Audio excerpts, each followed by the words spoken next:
ఆదిశేషువు వెళ్లగానే కద్రువ కుమారులకు సర్పయాగ భయం పట్టుకుంటుంది. అందువలన కలత చెందిన వాసుకి నాగులను పిలిచి తనకు పాల సముద్ర మథనంలో సహాయపడిన కారణంగా దేవతలందరూ బ్రహ్మతో చెప్పి నాకు చిరంజీవత్వం లభించేలా చేశారు. మిగిలిన నాగులను రక్షించే ప్రయత్నం చేయాలని అతడు చెప్తాడు.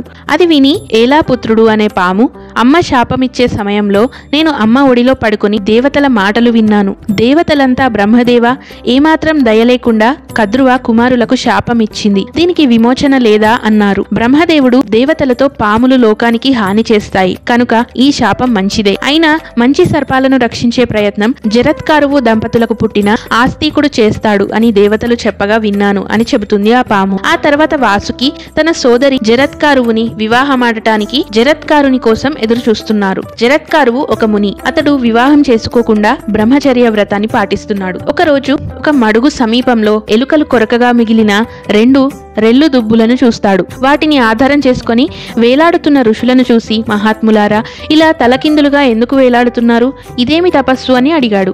అందుకు వారు, మా వంశంలో పుట్టిన జరత్కారువు అనే పాపకర్ముడు వివాహం చేసుకుని వంశాభివృద్ధి చేయలేదు, అందువలన అతని పితృదేవతలమైన మాకు ఉత్తమ గతులు కలగలేదు. నీకు అతడు కనిపిస్తే మా సంగతి వివరించి మాకు ఉత్తమ గతులు కలగజేయమని చెప్పు అన్నారు. అది విని జగత్కారువు పితృరుణం తీర్చుకునే నిమిత్తం వివాహం చేసుకోవడానికి తన పేరు కలిగిన కన్య కోసం వెతకసాగాడు. కానీ అతనికి తన పేరు కలిగిన కన్య లభ్యం కాలేదు. అది తెలుసుకున్న వాసుకి తన చెల్లెలిని తీసుకుని జరత్కారుని దగ్గరకు వెళ్ళాడు. వాసుకి జరత్కారునితో, మహాత్మా ఈమె నీ పేరు కలిగిన కన్య, ఈమెను వివాహం చేసుకోండి అన్నారు.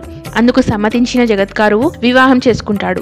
అతడు భార్యతో, నీవు నా మాటను ఎప్పుడు మన్నించాలి, నీవు నాకు ఎదురు చెప్పిన రోజు నేను నిన్ను విడిచి తపస్సు చేసుకోవడానికి వెళ్లిపోతాను అంటాడు. ఆమె అందుకు అంగీకరించింది. జరత్కారువు గర్భవతి అయింది.